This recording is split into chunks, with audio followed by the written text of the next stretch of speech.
আমরা মানুষের দোরগোড়ায় পৌঁছে দিতে, সেটি হচ্ছে আমাদের উঠানে সংবিধান নামে একটি কর্মসূচির মাধ্যমে আমরা কিন্তু একেবারে উঠানে নারীদের একসাথে বসিয়ে পুরুষদের একসাথে বসিয়ে হয়তো এই এলিট শ্রেণীর যে কথোপকথন আমরা ঐক্যমত্য কমিশনে দেখেছি সেরকম না, আমরা খুব সহজ কথায় বলবার চেষ্টা করেছি, বোঝানোর চেষ্টা করেছি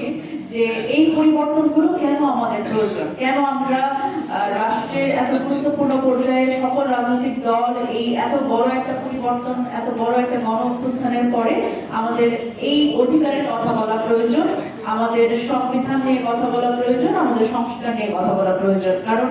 একটা হাসিনা একদিনে গড়ে ওঠে না, এটা সিস্টেমের জন্য গড়ে ওঠে এবং আমরা এই সিস্টেমের মধ্যে ফেলে